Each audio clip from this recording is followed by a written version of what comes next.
আসসালামু আলাইকুম। সবাইকে শুভেচ্ছা জানাচ্ছি। মাসুম মাহবুব দেখছেন ওপেন দাস ইউটিউব চ্যানেল এবং মাসুম মাহবুব ফেসবুক পেজ। পৃথিবীর যেই প্রান্ত থেকে যারা দেখছেন সবার জন্য শুভকামনা।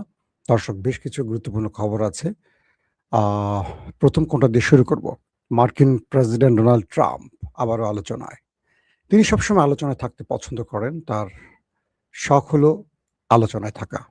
যখন তিনি আলোচনায় থাকেন না, তখন তিনি নানান রকম ব্যঙ্গাত্মক কথা বলেন, চটকদার কথা বলেন, ভাইরাল হওয়ার মতো কথা বলেন। অনেকটা হিরো আলমের সাথে তুলনা করা যায়। অনেকটা তারেকের সাথে তুলনা করা যায়। অনেকটা বিরানী আলমের মতো আলমের সাথে তুলনা করা যায়। দেখবেন যখন হালে পানি পাচ্ছে না, তখন এমন কিছু কাণ্ড করবে তারেক বা এই যাদের নাম বললাম, ডোনাল্ড ট্রাম্পের মতো। বুঝছেননি? তখন তিনি আবার আলোচনায় আসবে। মার্কিন প্রেসিডেন্ট ডোনাল্ড ট্রাম্পের উপর ২ দফা হামলা আগে কিন্তু হয়েছিল নির্বাচনের আগে। এবং ওই ২ দফা হামলার কারণে তিনি একটা বড় বিজয় পেয়েছিলেন। তখন অভিযোগ উঠেছিল যে মার্কিন এস্টাবলিশমেন্ট তাকে প্রেসিডেন্ট পদে দেখতে চায় না। এটা কিন্তু সত্য ছিল। নানান রকম চাপে ফেলে তাকে রিপাবলিকান শিবিরই হারাতে চেয়েছিল, কিন্তু টিকে গেছেন। এরপর নির্বাচনের দৌড়েও তাকে হারাবার চেষ্টা করা হয়েছে ২ দফা হামলার পর। তিনি বিজয় লাভ করেছেন। এখন হামলার তিনি করিয়েছেন না অন্য কেউ করিয়েছে, সেটা আমার আপনার না। তথ্যটা আমেরিকাই পরিষ্কার জানে।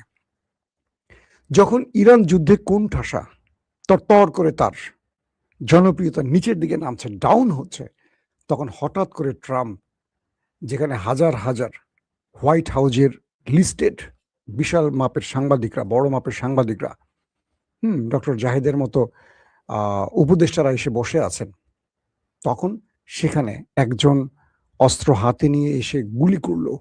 এটা নিয়ে নতুন প্রশ্নের তৈরি হলো। কেউ বলছেন ট্রাম্প তার জনপ্রিয়তা বাড়াবার জন্য এটি করছেন, কেউ বলছেন আমেরিকাতে ট্রাম্পের শত্রু ক্রমান্বয়ে বাড়ছে কারণ তার ইসরায়েল প্রীতি আমেরিকানরা সহ্য করতে পারছে না। তথ্য সব রকমই আসছে। ধরেন যে ব্যক্তি অ্যালান, ৩১ বছর বয়স্ক এই ক্যালিফোর্নিয়ার যুবক, পেশায় একজন শিক্ষক, আবার গেম সফটওয়্যার ডেভেলপার। খুব মেধাবী হিসেবে তাকে সবাই চেনে। এই ৩১ বছরের যুবক অ্যালান কি করে এই অঞ্চলে, মানে এই হিলটন একটা গুরুত্বপূর্ণ হোটেল, যেখানে প্রেসিডেন্ট নিজে রাষ্ট্রের গুরুত্বপূর্ণ সাংবাদিকদের নিয়ে, আরো গুরুত্বপূর্ণ হাই অফিসিয়ালদের নিয়ে, ডেলিগেটদের নিয়ে কি বলবো, ডিনার করছেন, আলোচনা করছেন। সেই সময় অস্ত্র হাতে নিয়ে একটি নয়, একটি রাইফেল, একটি পিস্তল, সঙ্গে আরো ধারালো অস্ত্র নিয়ে সে প্রবেশ করে এবং সেখানে তিনি টার্গেট করে গুলিও করে। পরবর্তী সিক্রেট এজেন্টরা প্রেসিডেন্টের তাকে আটকে ফেলে, তাকেও গুলি করে এবং তার গুলিতে একজন নিরাপত্তা বাহিনীর সদস্য আহত হয়। বাট তার শরীরে লাইফ জ্যাকেট থাকায়, যেটাকে কি বলে, বডিকে রক্ষা করার জন্য, তিনি খুব বেশি আহত হননি এবং তাকে পাকড়াও করা হয়। তাকে আগামী সোমবার আদালতে তোলা হবে। এখান থেকে অনেকগুলো প্রশ্ন আসে।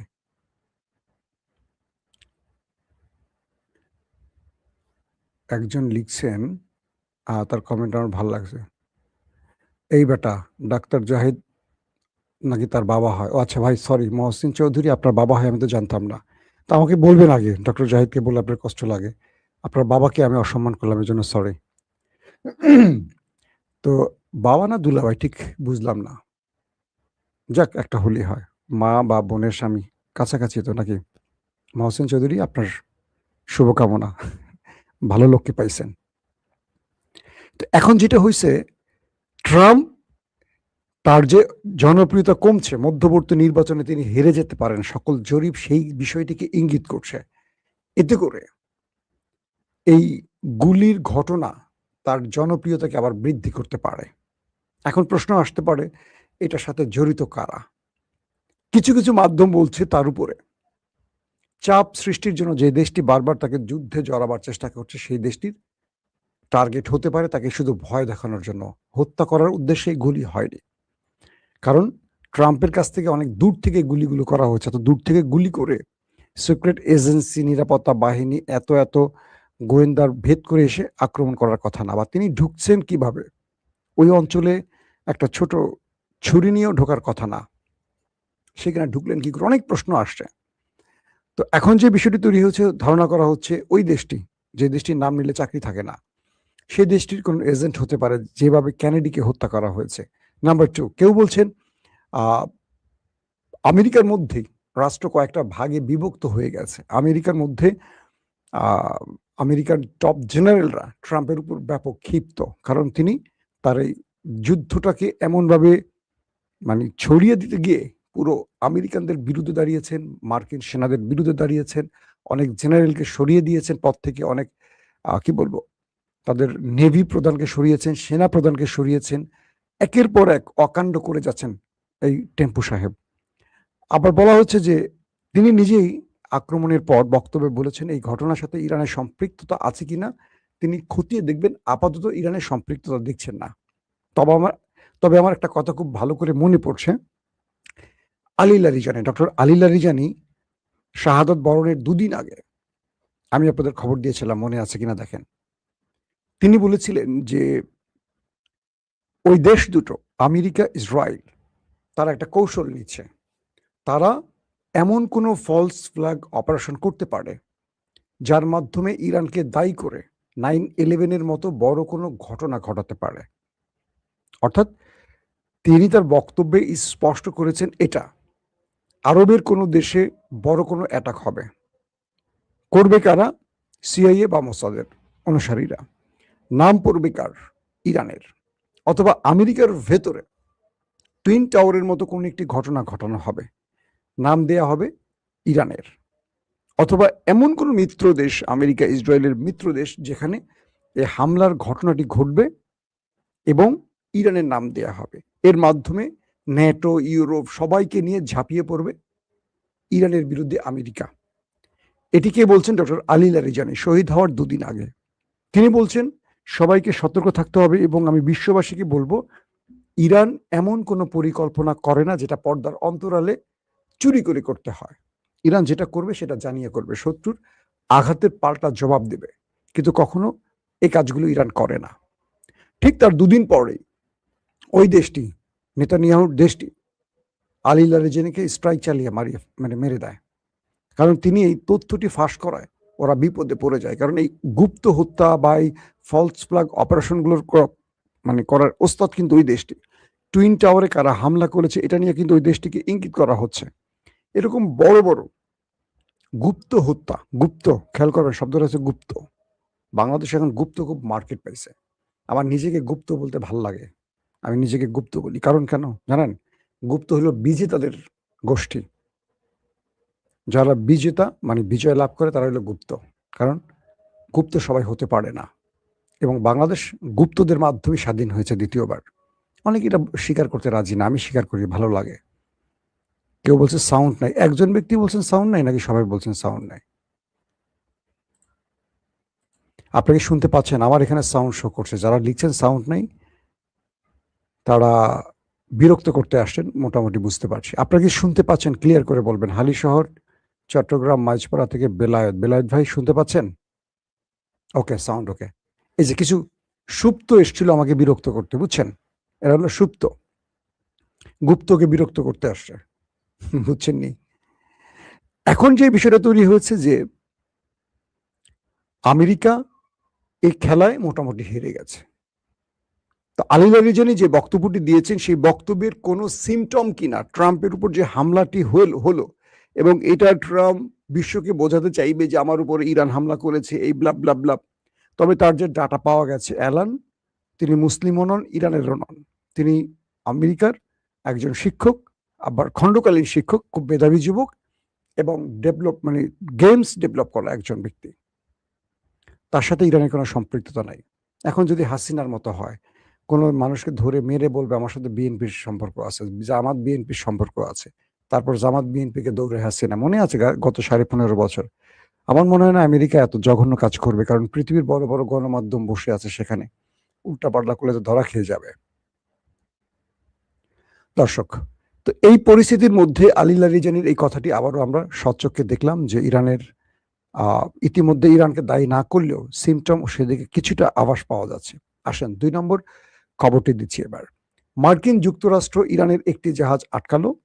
ইরান তারপরে আমেরিকার স্বার্থ সংশ্লিষ্ট ইসরায়েলি একটি জাহাজকে আটকালো কমান্ডো স্টাইলে। আমি আপনাদের ফুটেজ দেখিয়েছিলাম, মনে আছে কিনা? এরপর আমেরিকা ইরানের আরেকটি জাহাজ আটকালো। তো ইরান তখন বলছিল যে তোমরা যা কিছু করবা আমরা তোমাদেরকে ডবল শোধ দেব। তুমি $1 দিলে $2 দেবো, একটা ঘুষি মারলে 2টা ঘুষি মারবো। বিষয়টা ক্লিয়ার? আজকের খবর হলো ইরান আরো 2টা জাহাজকে আবার আটক করে ফেলেছে, মার্কিন স্বার্থ সংশ্লিষ্ট অর্থাৎ ইসরায়েলি জাহাজ। এই জাহাজগুলো ইসরায়েলের মালিকানাধীন, কিন্তু বিভিন্ন নামে আসে, বিভিন্ন ফ্ল্যাগ উড়িয়ে আসে, যাতে ইরান বুঝতে না পারে। কিন্তু ইরানের কাছে তো তথ্য থাকে, গোয়েন্দা তথ্য। এই তথ্যের আলোকে ইসরায়েলি আরো 2টো জাহাজকে ইরান আটক করে ফেলেছে। এখন ট্রাম্প পড়ছেন মহা বিপদে, যে ইরান যা বলে তাই তো করতেছে, এখন কি করব আমরা? ট্রাম্প হরমুজে সবচেয়ে বড় কি বিপদে পড়েছে জানেন? ট্রাম্প ভেবেছিল যে ওমান সাগরে এসে হরমুজের মুখটা বন্ধ করে দিয়ে পৃথিবীর বাজার থেকে ইরান যে তেল গ্যাস রপ্তানি করে এটা বন্ধ করে দেবে। আজকে পর্যন্ত 80 থেকে 90টি জাহাজ এ পর্যন্ত ইরান অবরোধকালীন সময়, মানে মার্কিন যুক্তরাষ্ট্রের অবরোধকালীন সময় 80 থেকে 90টা জাহাজ ইরান তেল গ্যাস সহ পৃথিবীর বাজারে ছেড়ে দিয়েছে, পরিবহন করতে পেরেছে। তো এজন্য আমেরিকার ব্যর্থতার জন্য কিন্তু নৌবাহিনী প্রধান হয় পদত্যাগ করেছেন অথবা তাকে সরিয়ে দেয়া হয়েছে। আমেরিকাকে বারবার